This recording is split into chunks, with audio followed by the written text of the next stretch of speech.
de l'amour. Alors, Almitra dit, parle-nous de l'amour. Il leva la tête et regarda la foule sur laquelle un grand silence s'était abattu. D'une voix assurée, il dit, quand l'amour vous fait signe, suivez-le, bien que ses chemins soient raides et ardus. Et quand il vous enveloppe de ses ailes, cédez-lui, même si l'épée cachée dans ses peines vous blesse. Et quand il vous parle, croyez en lui, même si sa voix brise vos rêves comme le vent du nord dévastant un jour. Car si l'amour vous couronne, il vous crucifie aussi. Et s'il est pour votre croissance, il est aussi pour votre élagage.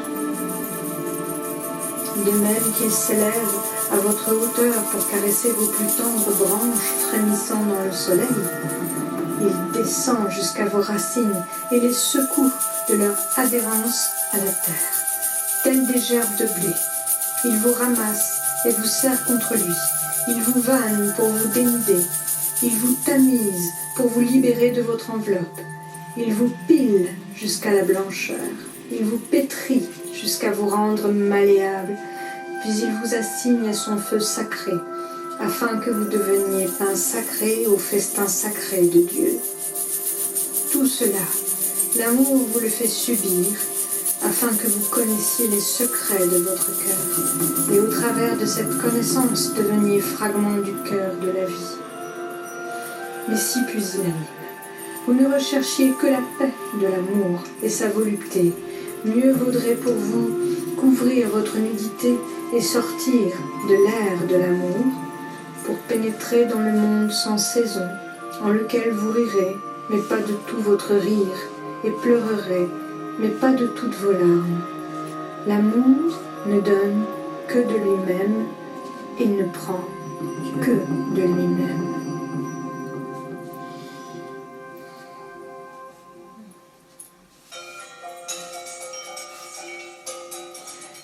L'amour ne possède pas et ne saurait être possédé, car l'amour suffit à l'amour. Lorsque vous aimez, vous ne devriez pas dire « Dieu est dans mon cœur », mais plutôt « Je suis dans le cœur de Dieu ». Ne croyez pas qu'il vous appartienne de diriger le cours de l'amour, car c'est l'amour, s'il vous en juge digne, qui dirigera le vôtre. L'amour n'a d'autre désir que de s'accomplir. Mais si vous aimez, et ne pouvez échapper au désir qu'il soit ceci, vous dissoudre et être comme l'eau vive d'un ruisseau, chantant sa mélodie à la nuit, connaître la douleur d'une tendresse excessive, recevoir la blessure de votre conception de l'amour, perdre votre sang volontiers et avec joie, vous réveiller aux aurores, le cœur ému, et rendre grâce pour une nouvelle journée d'amour.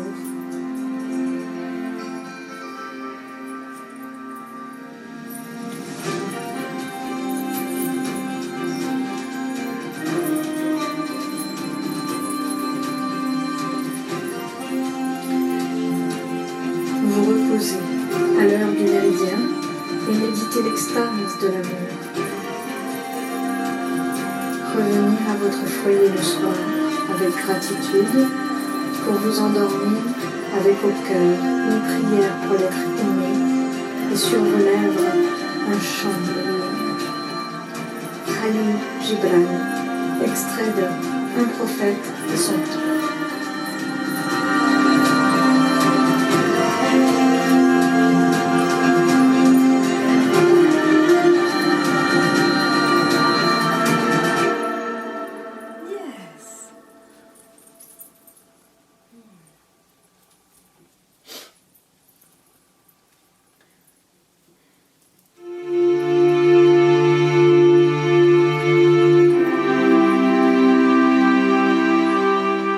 Texte numéro 1.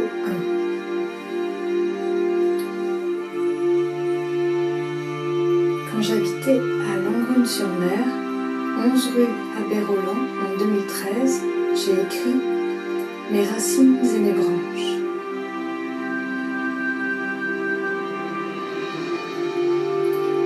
Je vécus essentiellement concentré sur le présent. Pendant plusieurs années, je ne fus plus capable d'éprouver des sentiments profonds. Je ne fus plus capable d'entendre battre mon propre cœur. Je ne ressentis la tristesse et la joie qu'à la surface de mon être. Je fus comme dans un état comateux.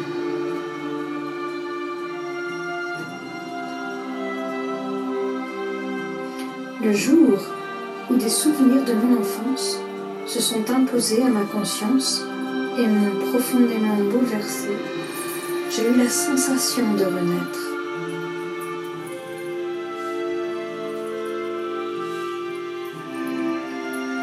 Tous mes proches m'ont dit qu'ils ont eu l'impression à ce moment-là de me retrouver, comme si je n'avais plus été réellement moi-même. Je m'étais perdue de vue.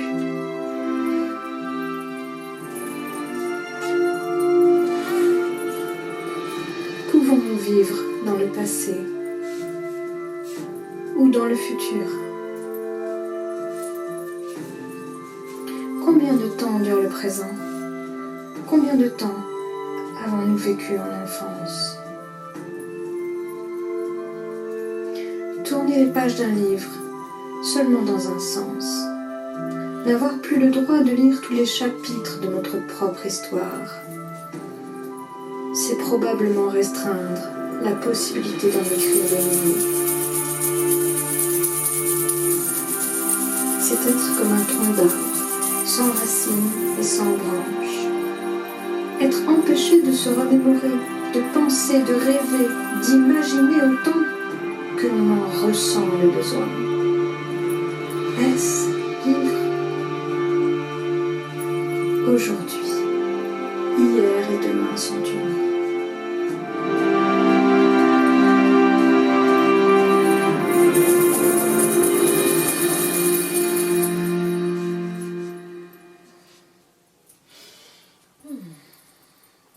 Ah oui, ça fait du bien. Ça fait du bien. Et si l'effondrement avait déjà eu lieu? Extrait.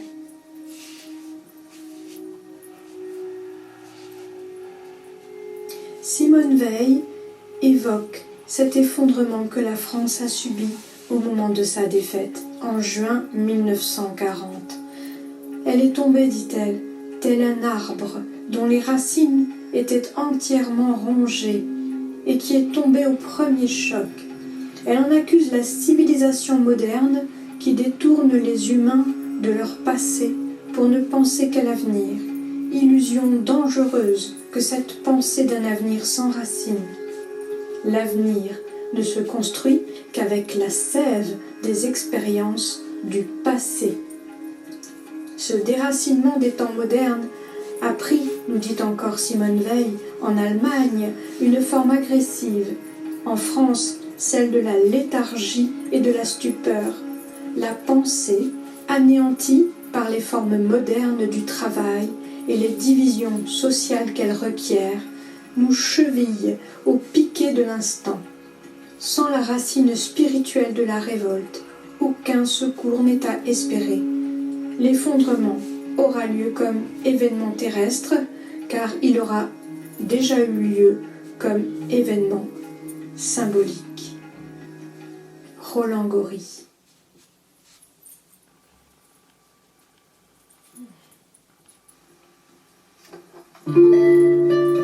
Texte numéro 2.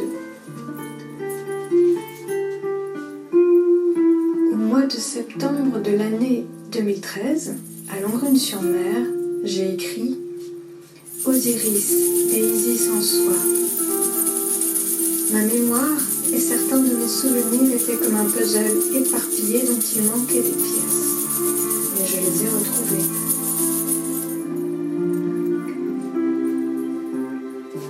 Maintenant que j'ai réussi à rassembler ces morceaux de mon histoire, je suis comme Isis qui assiste à la résurrection d'Osiris. Les écrans que formaient la peur et la colère s'effacent, comme des nuages qui se désagrègent devant le soleil, pour que soit baigné de lumière un amour inconditionnel et indestructible. Réconciliation, réparation de la confiance, c'est ce que l'amour dans mon cœur me demande. Je commence à entrevoir comment mettre la raison au service du cœur et à me rendre compte que pendant extrêmement longtemps, je contraignais mes sentiments à s'assujettir au mental. Pour beaucoup de gens, c'est le besoin d'être aimé qui oriente le choix d'un objet du désir. Et lorsque cet objet refuse de leur procurer les satisfactions dont ils sont en manque, l'attirance qu'il exerce sur eux cesse et ils partent en quête d'un nouvel objet. L'amour vrai et profond est inconditionnel. Il se moque des frustrations. Frugal, il est capable de subsister dans les milieux les plus arides et les plus hostiles, comme certaines plantes que l'on ne trouve que dans les déserts. Aimer n'est pas un combat, un vœu, un rêve, c'est un art de vivre.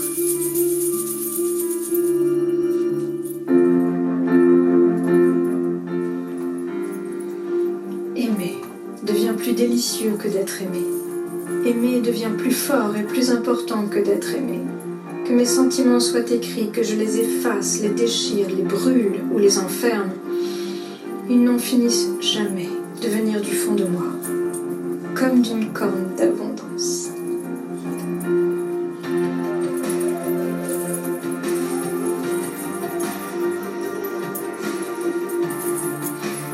L'amour rencontre des peurs qu'il traverse sans que cela ne l'affecte, qu'il soit perceptible par ma conscience ou pas. Il est là. Aimer sans perdre la raison et raisonner sans que l'amour ne s'efface est possible. Mon cœur sait, perçoit, a cette faculté spéciale que mon esprit n'a pas. Le cœur a son propre savoir et la raison, quand le mental est humble et qu'il veut apprendre, reconnaît et respecte cette connaissance. Quand l'esprit veut devenir le disciple du cœur, son élève, il se met à son service pour aider le cœur à accomplir ce qu'il fait de mieux, aimer. L'intelligence est mise au service de toujours mieux aimer. Le cœur reconnaissant fait scintiller d'énergie l'esprit revigoré par l'amour. Une intelligence revigorée tout autant. L'amour éternel est éternité d'amour. Est-il donc si difficile pour mon esprit de concevoir cet infini? L'amitié et l'amour abolissent le temps. Hier, c'était tout à l'heure, il y a 5 ans, 20 ans, 40 ans, qu'importe. Même absents, les êtres aimés ne nous quittent jamais. Hier et demain forment aujourd'hui.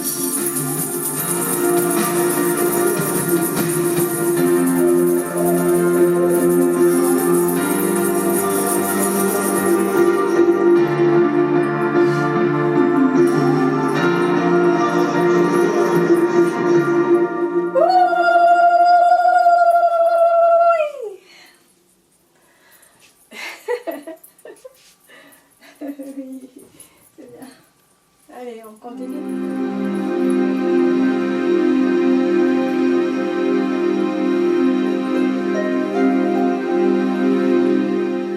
Victime des autres, bourreau de soi-même. Extrait. Le cœur léger est celui qui a fait le tour de son jardin. Il est celui qui vit en paix avec les autres et avec lui-même. La joie peut pénétrer un tel cœur, car il est disponible, il s'est rendu disponible à la vibration joyeuse.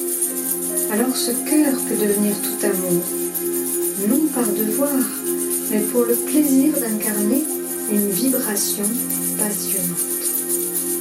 Pour nous, humbles mortels, il s'agit donc d'éclaircir chacune de nos relations significatives, d'en apprendre les ressorts intimes, de façon à libérer notre cœur pour que la paix de l'âme puisse s'établir à l'intérieur. Car la véritable paix pour un être humain résulte de la pacification de chacune des relations importantes de sa vie. Tant que cela n'est pas fait, le cœur n'est pas disponible pour la joie naturelle et spontanée de l'instant présent. Le cœur aime aimer. Il aime aimer sans modération. Le cœur a l'élan d'aimer passionnément, immensément, infiniment. Guy Corneau.